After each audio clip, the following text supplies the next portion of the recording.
Good evening friend. दोस्तों, हम बात कर रहे थे कार्डिनल यूटिलिटी की, और कार्डिनल यूटिलिटी के कॉन्सेप्ट में हमारे पास आज एक बहुत ही इंटरेस्टिंग टॉपिक है जिसका नाम है कंज्यूमर इक्विलिब्रियम, यानी कि उपभोक्ता संतुलन। क्या होता है दोस्तों उपभोक्ता संतुलन? ये अलग अलग कमोडिटी के रूप में होता है। जैसे हम बात करेंगे सिंगल कमोडिटी के रूप में, यानी कि जब कमोडिटी एक ही होती है, हमारे पास एक ही वस्तु होती है और उस समय पता लगाने की कोशिश करते हैं कि एक उपभोक्ता जो है वो इक्विलिब्रियम में कहाँ पर है, कब होता है। ठीक है, चलिए दोस्तों, सबसे पहले बात करते हैं मीनिंग की। जो कंज्यूमर इक्विलिब्रियम होता है उसका मतलब होता है जब किसी व्यक्ति को मैक्सिमम सेटिस्फैक्शन मिल रही होती है किसी भी कमोडिटी का कंजम्पशन करके, वो एक ऐसे लेवल पर होता है जहां उसको मैक्सिमम सेटिस्फैक्शन मिलती है फिक्स इनकम से। यानी उपभोक्ता की इनकम क्या होती है? फिक्स होती है, और एक पॉइंट ऑफ टाइम के ऊपर, निश्चित समय के अंदर उपभोक्ता की एक फिक्स इनकम के ऊपर जब कंज्यूमर किसी भी प्रोडक्ट का कंजम्पशन कर रहा होता है, उस समय उसकी अगर सेटिस्फैक्शन मैक्सिमम है तो उस लेवल को क्या बोलते हैं दोस्तों? कंज्यूमर इक्विलिब्रियम बोलते हैं। ठीक है, यानी ऐसा एक पथ, ऐसा एक पॉइंट जहाँ से कंज्यूमर अपने आप को अलग नहीं करना चाहता, उस पॉइंट ऑफ टाइम को क्या बोलते हैं दोस्तों?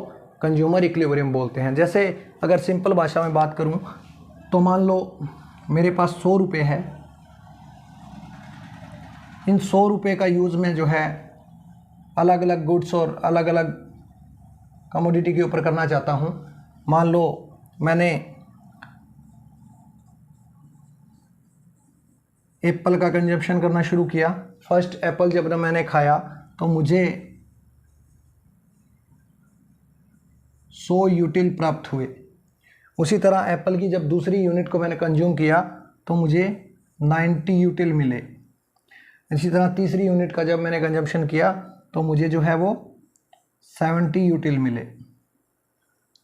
अब इन तीनों ही कंडीशन के अंदर दोस्तों उपभोक्ता जो है वो संतुष्टि सबसे ज़्यादा कहाँ महसूस कर रहा है? यानी कि जब 100 रुपये से उसको 100 रुपये के बराबर 100 यूटिल मिल रहे हैं, इस सिचुएशन के अंदर जो कंज्यूमर है वो इक्विलिब्रियम के अंदर है। ये कौन सी सिचुएशन है? ये सिचुएशन है कंज्यूमर इक्विलिब्रियम की।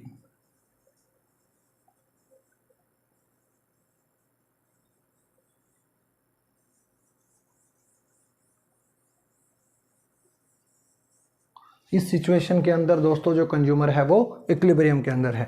इसी तरह हमारे पास एक डेफिनेशन भी है, यानी मीनिंग है कि consumer equilibrium represent the state of maximum satisfaction. यानी कि कंज्यूमर इक्विलिब्रियम रिप्रेजेंट करता है किसको? मैक्सिमम सेटिस्फैक्शन को टू द कंज्यूमर, यानी कि उपभोक्ता के मैक्सिमम सेटिस्फैक्शन को क्या है? रिप्रेजेंट करता है from A given money income. यानी उसको जो इनकम है वो फिक्स इनकम दी गई है, और उस फिक्स इनकम को एक्सपेंड करके गुड्स एंड सर्विसेज के ऊपर जब वो मैक्सिमम सेटिस्फैक्शन गेन कर रहा होता है, उस समय हम कह सकते हैं कि एक उपभोक्ता क्या है? इक्विलिब्रियम के अंदर है। ठीक है, कंज्यूमर इक्विलिब्रियम इसी को कहते हैं दोस्तों। ठीक है, फिर इसके बारे में बात करते हैं दोस्तों। हमारे पास क्या है आज? एक टॉपिक है जो है सिंगल कमोडिटी।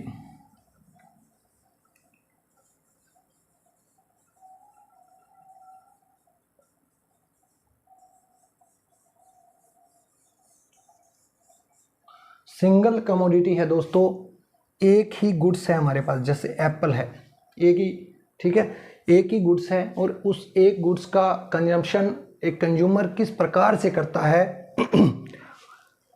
किस प्रकार से करता है कि उसको क्या है? मैक्सिमम सेटिस्फैक्शन मिले। ठीक है, तो इस चीज़ का पता कैसे लगाएंगे दोस्तों कि एक कंज्यूमर को जो है मैक्सिमम सेटिस्फैक्शन किस लेवल के ऊपर मिल रही है?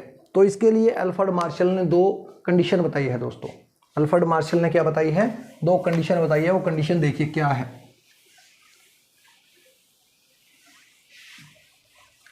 पहली कंडीशन है दोस्तों, पहली कंडीशन है कि मार्जिनल यूटिलिटी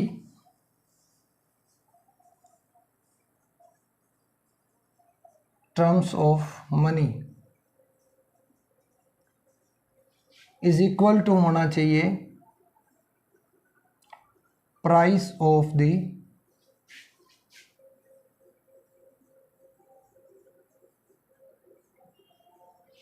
ये जो सिचुएशन है ना दोस्तों, इसको ही बोलते हैं consumer equilibrium.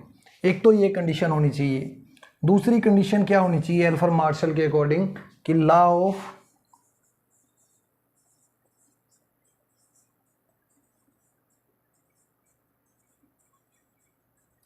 Diminishing marginal utility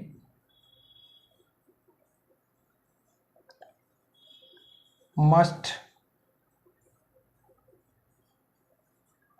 prevail.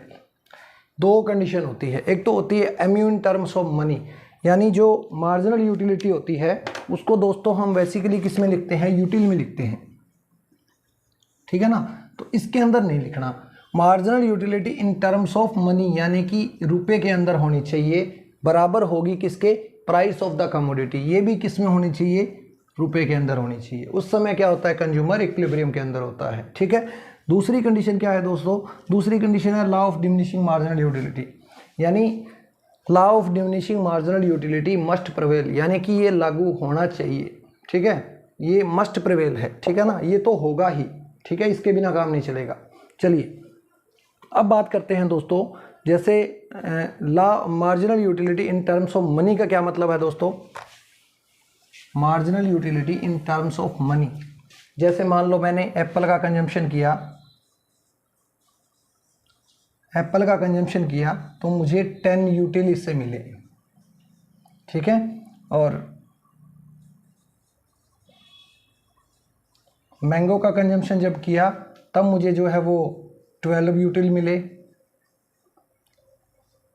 यहाँ पर दोस्तों जो है marginal utility in terms of money नहीं है, इसको मनी में जब चेंज करेंगे तो हमें लिखना होगा, यूटिल को काट देना है, हमें लिखना होगा जब इस तरीके से शो किया जाए मार्जिनल यूटिलिटी को कि एप्पल से हमें मिलने वाली जो यूटिलिटी है वो ₹10 है, यहाँ से मिलने वाली जो यूटिलिटी है वो, अब क्या है दोस्तों, ये MU in terms of money बन गई है, ठीक है। जब हम शेड्यूल बनाएंगे तो उस शेड्यूल के अंदर हमें जो मार्जिनल यूटिलिटी लेनी है वो इन टर्म्स ऑफ मनी लेनी है और दूसरा प्राइस लेने हैं। चलो बात करते हैं एक टेबल की, एक एग्जांपल लेते हैं दोस्तों।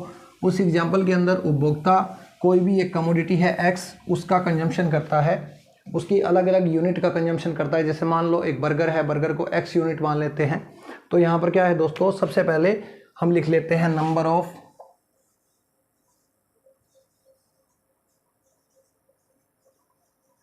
बर्गर या एक्स गुड्स, ठीक है।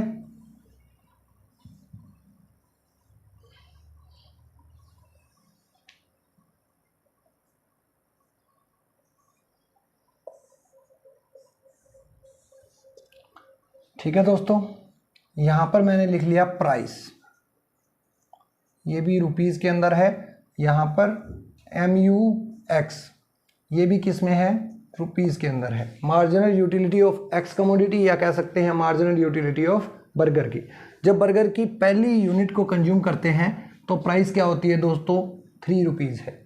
दूसरी यूनिट को कंज्यूम करते हैं तब भी प्राइस क्या है, 3 रुपीज़ है।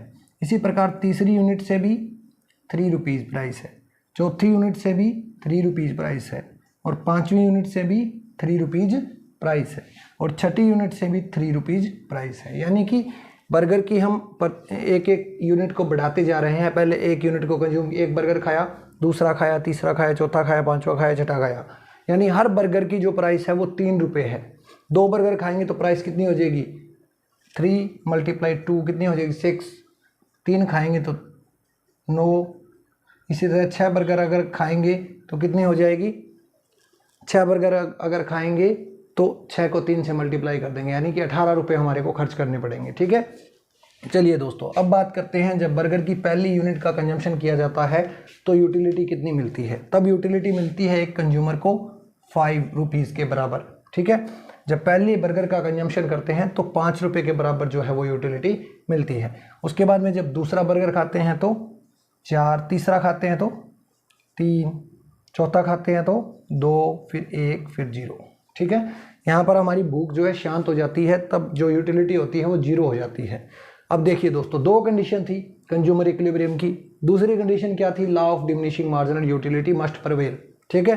तो दूसरी कंडीशन तो दोस्तों यहाँ पूरी हो रही है।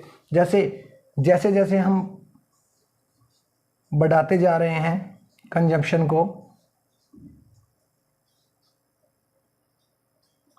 जैसे जैसे कंजम्पशन को बढ़ाते जा रहे हैं मार्जिनल यूटिलिटी डिक्रीज होती जा रही है ना, और यहाँ पर आकर जीरो हो जाती है। लेकिन प्राइस के अंदर कोई चेंज नहीं आ रहा, प्राइस सेम है।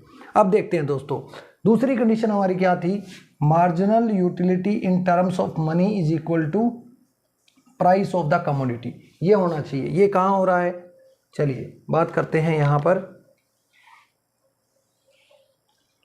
जब यूटिलिटी 5 है तो प्राइस 3 है, ये भी नहीं होगा। जब प्राइस 3 है और यूटिलिटी 4 मिल रही है, यहाँ भी इक्विलिब्रियम में नहीं है। जब प्राइस 3 है और मार्जिनल यूटिलिटी भी बर्गर की तीसरी यूनिट को खाने से जो मिल रही है वो भी 3 है, तो यहाँ पर क्या है दोस्तों, तीसरी यूनिट बर्गर की जब तीसरी यूनिट का कंजम्पशन किया जाता है तब एक कंज्यूमर क्या होता है, इक्विलिब्रियम के अंदर होता है।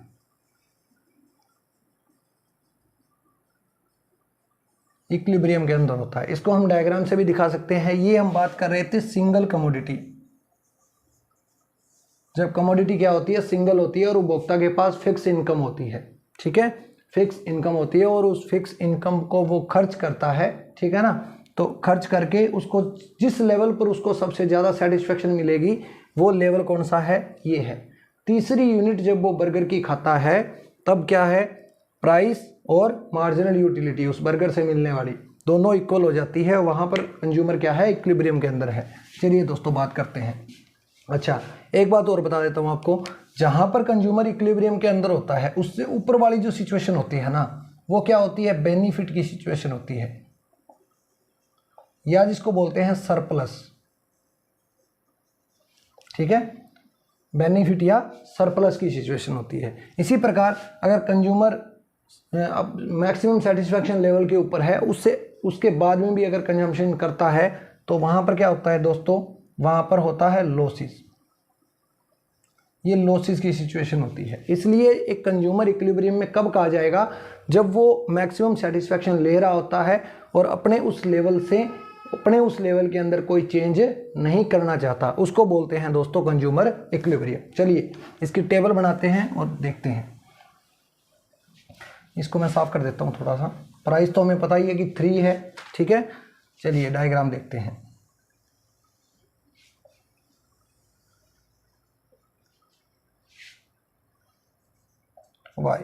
वाई एक्सिस पर मैंने लिया है यहाँ पर marginal utility, MU and price, और यहाँ पर मैंने लिया है नंबर ऑफ बर्गर।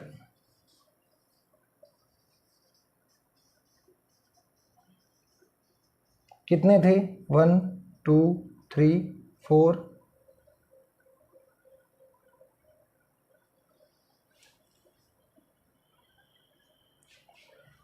4 5 6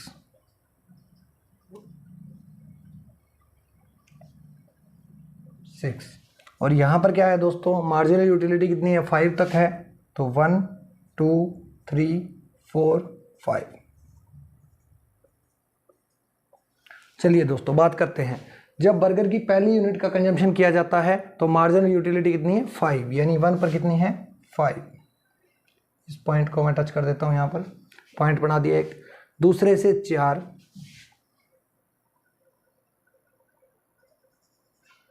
फिर तीसरे से 3, चौथे से 2, पांचवें से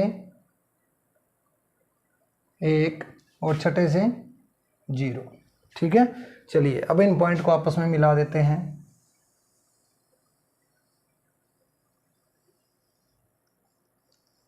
मार्जिनल यूटिलिटी ऑफ X। अब बात करते हैं प्राइस वाली लाइन की। प्राइस वाली कितनी थी, प्राइस तो 3 ही थी, ठीक है ना। यहाँ पर दूसरा बर्गर जब खाया उसकी भी प्राइस 3, चौथे की भी प्राइस 3, पांचवें की भी प्राइस 3, छठे की भी प्राइस 3।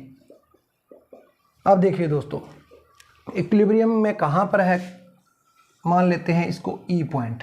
ये E पॉइंट है, ये A B C D F, ये E पॉइंट है। इस E पॉइंट के ऊपर जो कंज्यूमर होता है दोस्तों वो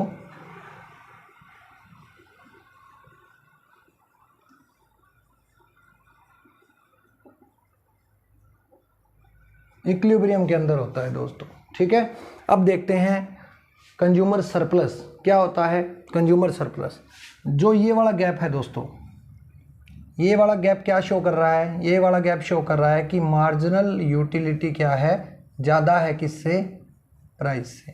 यानी कि हम जो पे कर रहे हैं, विलिंग टू पे क्या होती है, मार्जिनल यूटिलिटी होती है, जो हम पे करना चाहते हैं। और एक होती है एक्चुअली पे, जो प्राइस है ना वो क्या होती है, एक्चुअली पे, जो हमने एक्चुअली में पे किया है। उन दोनों का जो डिफरेंस होता है दोस्तों वो क्या होता है, कंज्यूमर सरप्लस होता है। ओके, इसके बाद में बात करते हैं नीचे वाले पार्ट की। ये वाला जो ई से नीचे वाला पार्ट है, ये क्या होता है, जहाँ पर मार्जिनल यूटिलिटी लेस होती है किससे, प्राइस से। यानी कि प्राइस ज़्यादा होती है। जब प्राइस ज़्यादा होती है तो ये क्या होता है, कंज्यूमर का लॉस।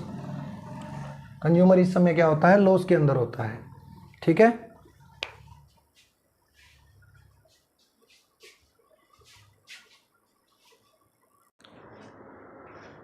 चलिए दोस्तों, ये हमने बात की कि ई से ऊपर वाला जो पार्ट होता है, यानी कि जब कंज्यूमर जो है इक्विलिब्रियम के अंदर होता है तो उससे पहले की, कंज्यूमर के इक्विलिब्रियम में पहुंचने से पहले की जो सिचुएशन होती है, वहाँ पर क्या होता है, कंज्यूमर को बेनिफिट मिलता है। यानी कि जितने पैसे वो खर्च करता है उससे कहीं ज़्यादा उसको यूटिलिटी मिलती है।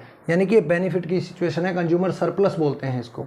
और उसके बाद में, यानी कि जब कंज्यूमर इक्विलिब्रियम के अंदर होता है उसके बाद में अगर वो कंजम्पशन करता जाता है तो क्या होता है दोस्तों, वो लॉस में चला जाता है। यानी कि जितना प्राइस वो देता है, ठीक है ना, जितना प्राइस वो देना चाहता है उससे ज़्यादा उसको देना पड़ता है। यानी विलिंग टू पे और एक्चुअली पे के अंदर जो डिफरेंस होता है वो लॉसेस के अंदर बदल जाता है। ठीक है, चलिए दोस्तों आगे एक और डायग्राम से हम इस चीज़ को क्लियर करते हैं, देखते हैं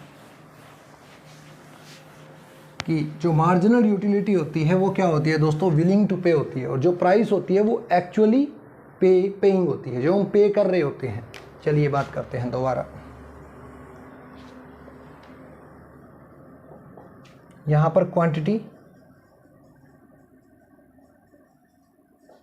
और यहाँ पर मार्जिनल यूटिलिटी या प्राइस। ठीक है, चलिए दोस्तों, ये मार्जिनल यूटिलिटी कर्व है और ये प्राइस है। इस पॉइंट के ऊपर हम जो है पॉइंट बना लेते हैं कुछ, ये 1 हो गया, ये 2 हो गया। ठीक है, ये ई पॉइंट है, ये ए है, ये बी है, सी है, ये डी है। ये आपको भी वैसे ही समझाने के लिए बता रहा हूँ मैं, ठीक है ना। तो ये कंज्यूमर इक्विलिब्रियम की सिचुएशन है। यहाँ पर क्या होता है, एक्स, यानी ये जो पॉइंट होता है, ये 3 रुपीज़ थी हमारी प्राइस और यहाँ पर क्या था, 1 2 3 4 5। ठीक है, ये जो लाइन होती है दोस्तों देखिए, ठीक है। अब बात करते हैं विलिंग टू पे, यानी कि वर्कर की जब पहली यूनिट का कंजम्पशन किया तो एक उपभोक्ता जो था वो इतना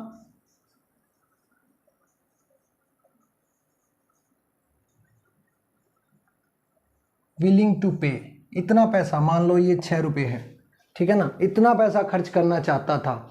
लेकिन उसने एक्चुअल के अंदर पे कितना किया, ये एक्चुअली पेइंग है।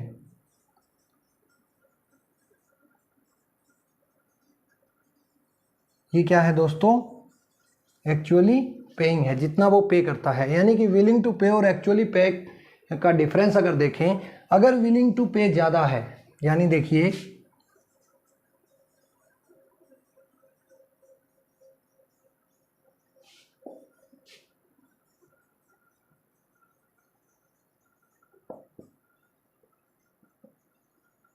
एक्चुअली पेइंग, अगर विलिंग टू पे ज़्यादा है तो ऐसी सिचुएशन के अंदर क्या होता है दोस्तों, कंज्यूमर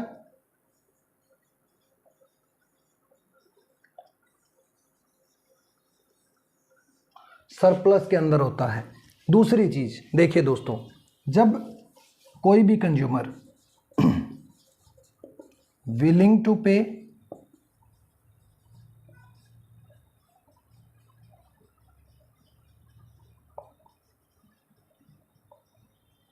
जितना पैसा वो पे कर रहा है उसकी उसने जो है वो इच्छा जाहिर नहीं की थी। उसने सोचा नहीं था कि मुझे किसी चीज़ के लिए इतने पैसे देने पड़ेंगे। मान लो कोई चीज़ जो है वो 3 रुपये की है और वो कंज्यूमर सोच रहा है कि मुझे इसके लिए 1 रुपया देना पड़ेगा, शायद मुझे 1 रुपये में मिल जाएगी, लेकिन वो 3 रुपये में मिलती है। तो क्या हो गया, जैसा उसने सोचा उसके बिल्कुल उलट हो गया। यानी कि जितना वो विलिंग टू पे था उससे ज़्यादा पैसा उसको देना पड़ गया। ऐसी सिचुएशन के अंदर क्या होता है दोस्तों,